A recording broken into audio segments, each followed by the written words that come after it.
We are live. This is episode number 31, the Game of Inches podcast, powered by Mayflower Sports. We're live on Periscope, Twitch, and Facebook. Soon enough, we'll be live on YouTube.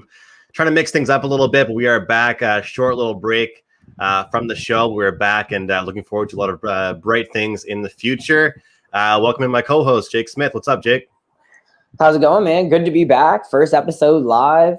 Little excited, little nervous. First time doing this, but excited to get into some hockey. Bunch of news going on in the world of the NHL. So just excited to be back. Yeah, definitely, man. It took a little bit of a break. I'll take a lot of the blame for that, driving up to Montreal. At least I got to see one win. But let's discuss that. We haven't really spoken since we kind of previewed the NHL Stanley Cup Finals. We're going to get into some expansion talk as well and just kind of update people on the company and what's new with us. But let's jump in. I'll go to you for your first thoughts. I mean, 4-1 final. Tampa Bay goes back-to-back. Patrick Maroon, he wins his third straight Stanley Cup. We saw Vasilevsky win the Conn Smythe. What are your thoughts on that series itself? I almost called it. I said it was going to be a sweep, but you went up there, so obviously they couldn't do you dirty like that. Obviously, it was a mismatch. I said from the beginning, I thought this was the only series that Montreal didn't have an advantage anywhere on the ice. I thought Vasilevsky was just as good as Price.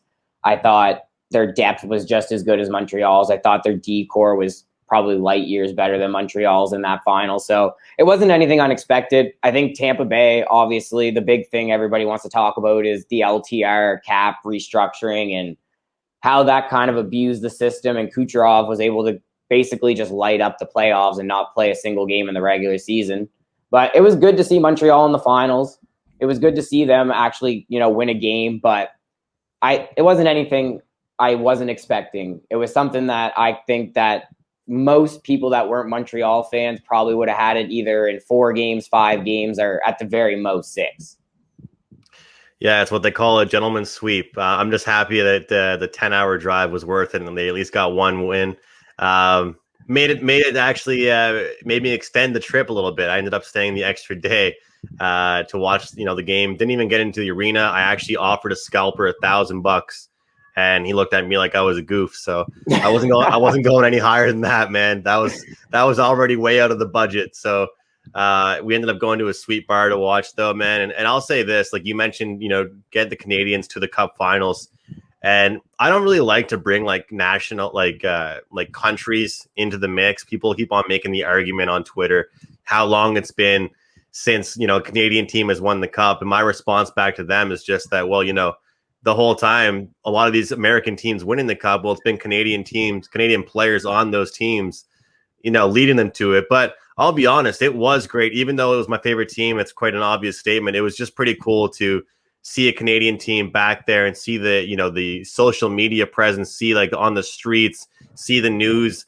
It's one thing when TSN is covering it. That's actually a sports channel. But when you start seeing like CBC, CTV, just like your regular news outlets covering hockey nonstop, I thought that was pretty cool. But I honestly agree with your point. Carey Price had an amazing playoffs. He was fantastic.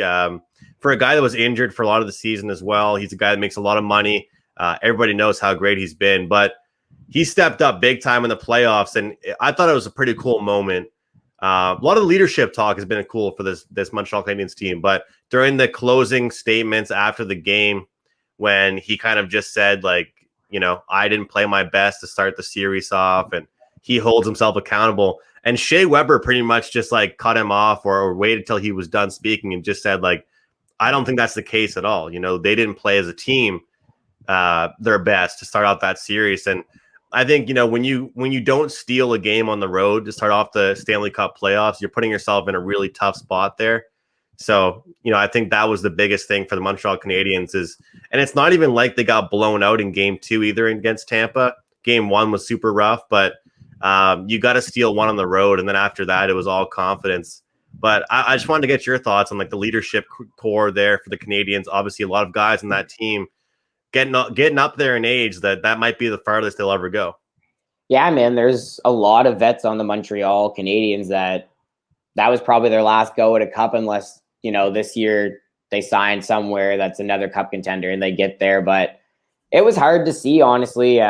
Shea Weber and Carey Price, Carey was crying after, like, I don't know if you caught it, where if you were at the bar, and obviously you were probably a little upset as a fan, but there was a quick pan. It was like when the clock hit 0, they panned to Carey, and he was already crying. And like, they didn't hold the camera on him like very long, but it was like, damn, like, that guy might know, like, deep down, like, that was it. Like, that was my one chance. Like, I'm probably not going to get back there. And like, obviously he's a competitor and he's probably not thinking like that, but deep down, and every person has that doubt where it's like, am I ever going to get this opportunity again? Like, did I just blow this? Like, and it was hard, man. It was hard to see Carey and Shea crying like that on the ice. But to your point, like, I think the leadership was pretty much the reason that they got there. Like, the young guys definitely had a part to play, but they had no experience, like, or if they did, it was very little experience. They leaned on those guys, like even the leadership of like Gallagher. Like, the guy was taking like slashes to the face, cross checks to the face, hitting from behind. Like, the whole entire playoffs, that guy was just getting beat up,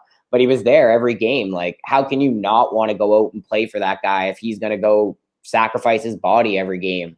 Guys like you said, Shea Weber blocking shots every game, Carey Price standing on his head most nights, Corey Perry, Eric Stahl, like, all of those guys played huge parts in what the Montreal Canadiens achieved. And it's no slouch that they lost to the Tampa Bay Lightning in the Stanley Cup Finals, because if that was the New York Islanders, I think we're having a different conversation about Montreal and what kind of run it actually was, because there's not many teams, I think, in the NHL that would have beat Tampa Bay in the finals with how they were playing, how rested Kucherov was, and just how well he was playing at the time. And for me, I think it's a huge accomplishment that they got there. Leafs fans, they'll never know anything about this, I don't think. And I'm a little bummed, but I'm also happy. Like, it was cool. Like, I wouldn't say I was rooting for Montreal. I don't usually root for teams that aren't mine. I respect that. A little like part of me was just like, it would have been nice to see them win.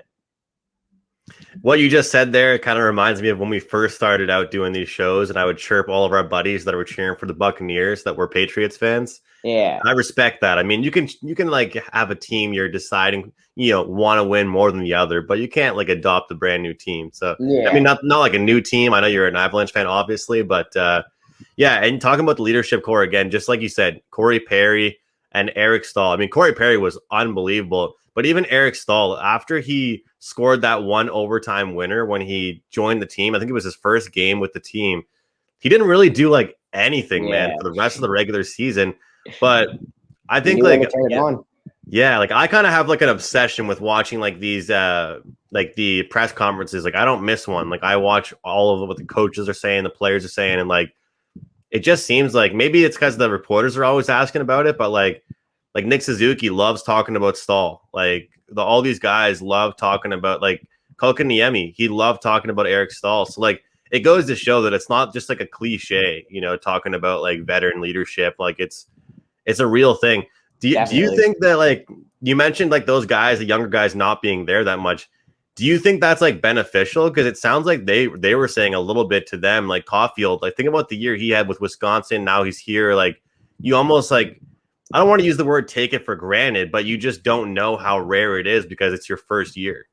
Definitely. And definitely, that's a huge thing. And that's one thing that I think the vets probably were preaching the whole playoff run is like, don't get complacent, because like, this could be it for you guys. Like, you made it here once, like, you might not make it here again. Like, you don't know what next season's going to bring. You don't know what your career is going to bring. You don't know how it's going to go. Anything could happen. So definitely, I think for a guy like Caulfield, like coming into the playoffs, he would know the magnitude of it, but like with such little experience, he wouldn't really understand like the full magnitude of it, like the full like grasp of it, and like the full scope of like what it means to be there in your first season and like how to take that. But to piggyback off of what you were saying about like Eric Stahl, he was like the captain of the Carolina Hurricanes forever. So like that guy, and he won a cup. So like that guy knows what it takes to win. So like someone like Nick Suzuki, like growing up, like would know what Eric Stahl was at his best. And it was one of the best players in the league. So that like doesn't just go away, especially for those guys that actually are in and out of the locker room, like seeing each other every single day. And they have the ability to pick their brain and understand why they were so good. And some people take that for granted. And other players like Nick Suzuki and Kotkaniemi were super grateful for that, because they know next year Stahl might not be on the team, and all the information that Stahl and Perry and those guys have passed down to them is only going to be beneficial to them further on in their career. Well, let's talk about the restrictions and a little bit of just like the, I guess I'll say like attendance. Do you think it was much of a factor in the NHL playoffs as far as teams that had fans in there? Because people were even talking about that with the Canadiens and the Leafs series, with one province allowing fans and one not. And then you look at teams like, you know, the Lightning or the Dallas Stars with like sold out buildings. Was that a factor to you? And not even just between these two teams. Was that a factor to you in the playoffs at all?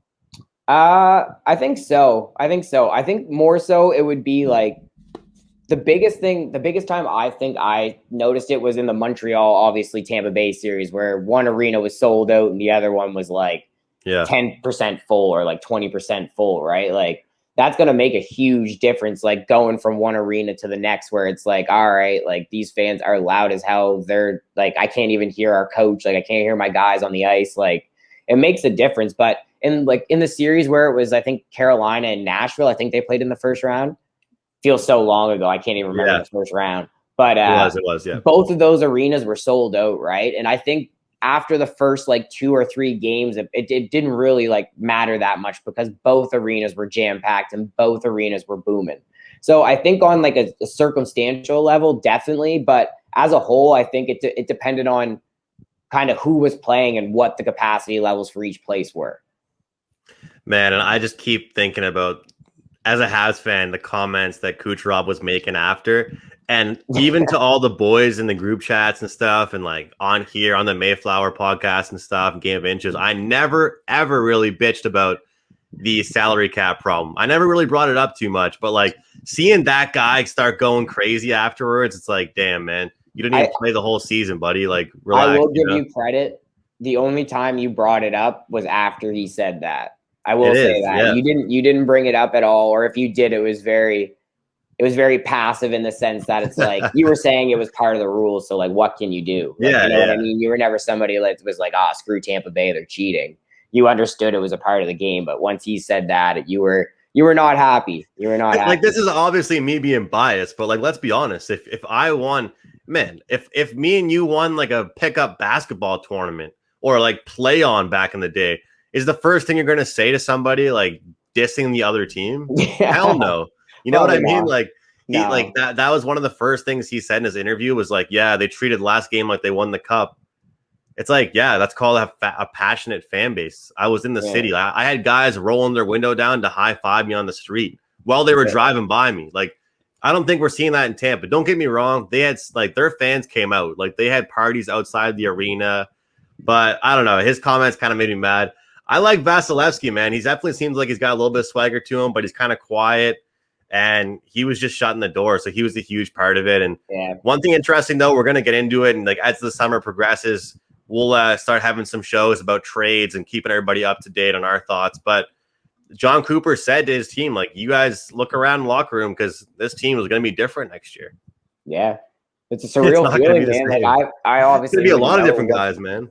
I obviously wouldn't know what that feels like, but I would imagine that's a pretty like eye-opening, like, you know, like gut punch, like, all right, like he's not messing around, like he's being pretty serious. Like most of us might not be back here next year, which is probably the case, as we could see with Tampa Bay, like some of the trades that they've been doing and things like that. But they were a good team, man. And, you know, this is something I think throughout the summer, with sports being a little limited, we could start getting into some more like conversation pieces about like what we think, like maybe all time or performances or like best teams of the decade and certain things like that. But just to throw, like, just for now, I think Vasilevsky's making the case, like he might go down as maybe the best goalie ever if he keeps going the way he's going, man. Like 2 Conn Smythes, back-to-back cups, back-to-back Conn Smythes.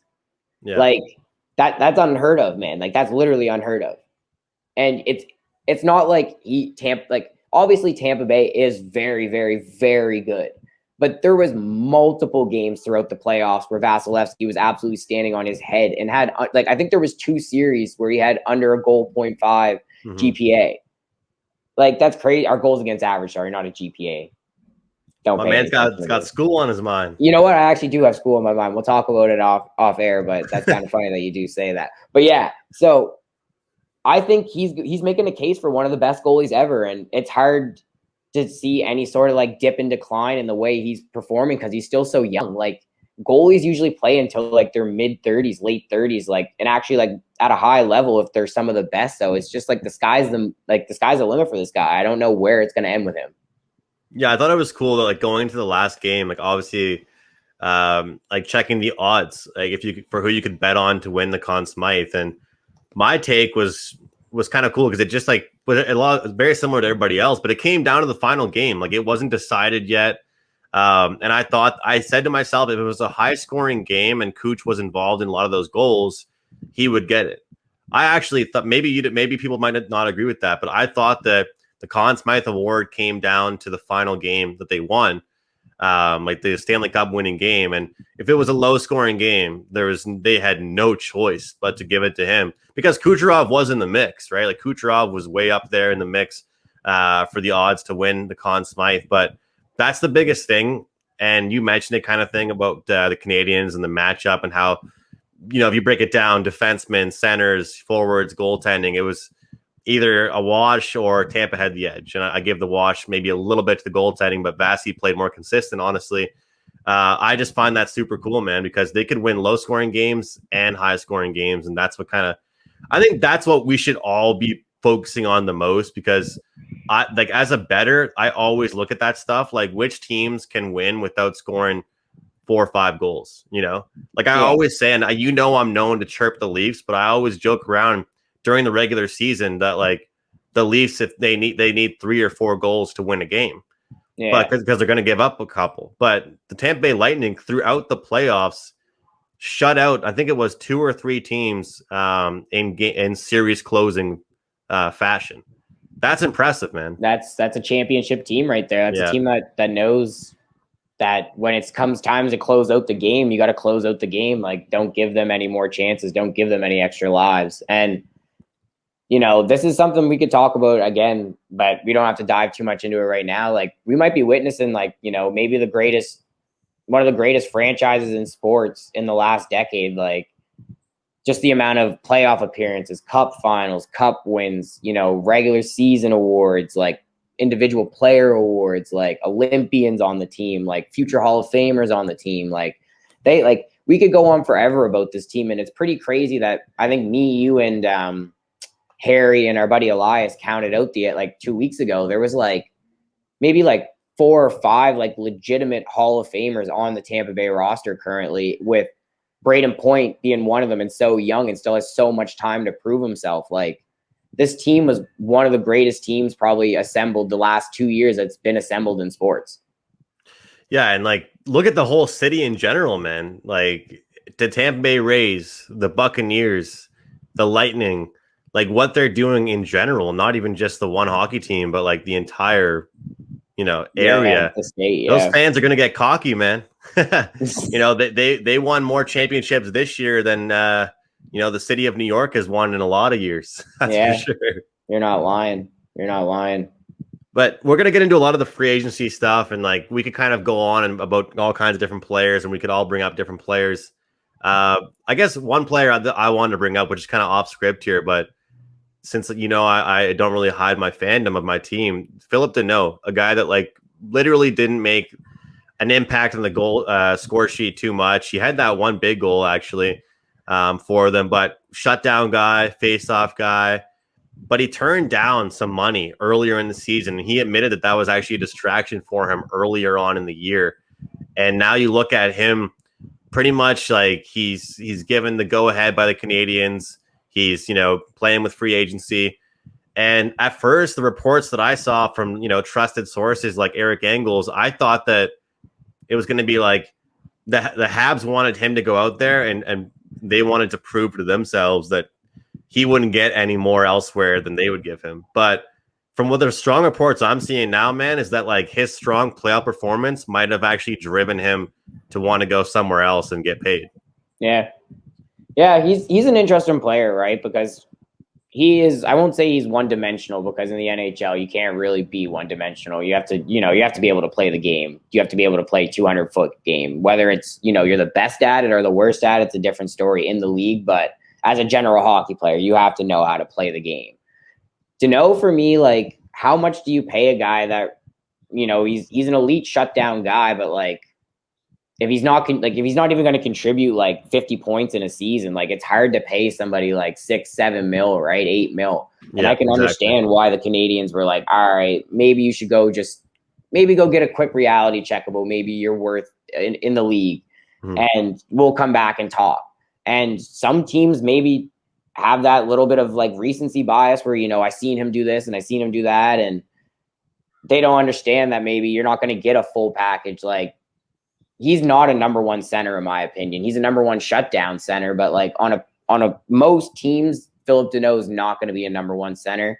So how do you justify paying Phillip Danault like 6, 7, 8 mil to be, you know, he could be your second line center, but he's not going to produce offensively. So it's just hard for me. And I know we had a good playoff, and people say he's one of the best defensive players in the league, if not, you know, the best, some say. Like, I know Nate said Danault's the hardest player to play against in the league, in his opinion. So that obviously holds some weight and some merit. But for me, I find it hard to pay those guys and pay them that much money. Definitely. I mean, you gotta put the puck in the net, and with guys like Nick Suzuki, Jake Evans, Kotkaniemi coming up, I think what I was most impressed with Suzuki was his two-way game.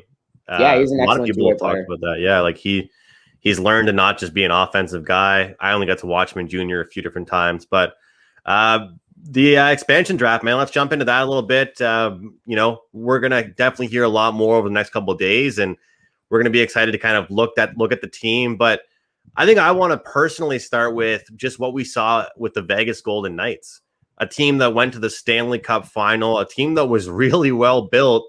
And I think that we've seen this year teams be a hell of a lot more cautious and careful with who they're leaving exposed, and, you know, taking things a lot more serious, I guess, as far as this expansion draft is concerned.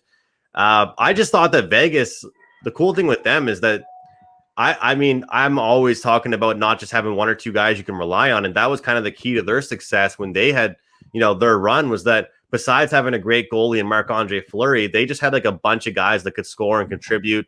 They also had a very big team. They had lots of size and grit. You don't want to be an expansion team that's easy to get pushed around.